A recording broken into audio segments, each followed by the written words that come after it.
I'm going to speak to you in English because that's the only language I speak, unfortunately. So I hope most of you understand English. I think you do here, actually. So anyway, I'm John Farndon, and I'd like to welcome you all to this event.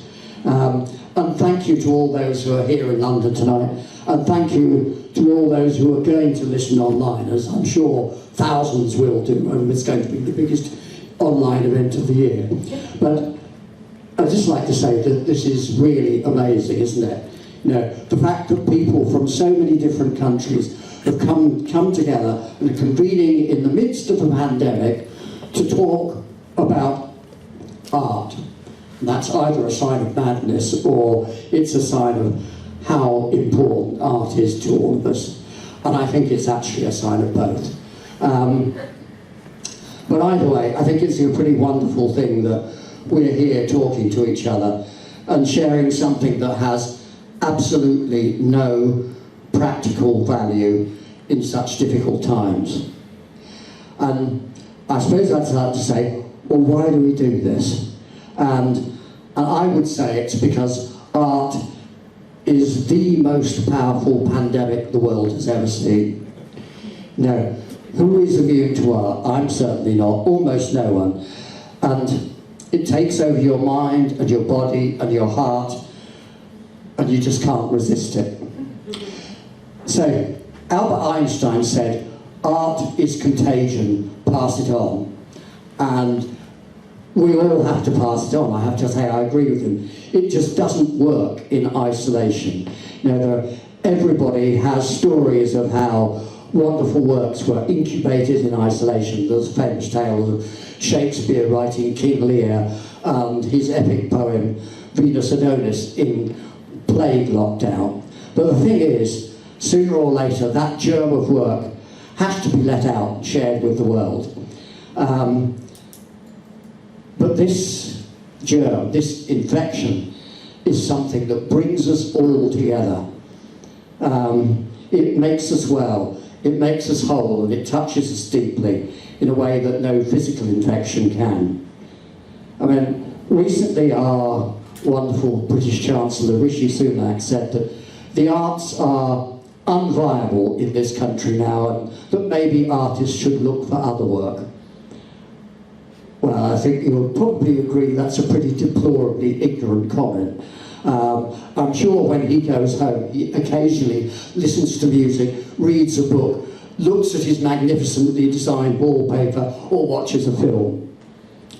And the point is, these are not just nice home comforts. Art is at the heart of our existence as human beings. It's what makes us humans, not machines. If you just thought for a moment, the truth is that life is not viable without art. There's no doubt that artists are struggling in this pandemic, and many of us are being left isolated. But that's why our Open Eurasia Festival, bringing artists together from so many different countries and letting us share our works and reminding us that we are not alone, is so important.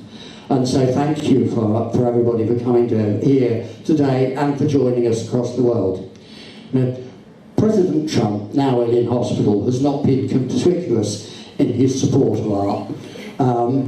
The previous US President, John F. Kennedy, nailed it. He said, if art is to nourish the roots of our culture, society must set the artist free to allow his vision wherever it takes him. And then he said, we must never forget that art is not a form of propaganda, it is a form of truth. And that's kind of one way of looking at it. But I think the French artist Georges Braque had another way of looking at it, which is maybe even closer to the truth. And he said, art is a wound because it documents human suffering. Art, the wound, turns into light when it enables us to see the pain. And once we see the pain, healing begins. And this is why our art matters so much.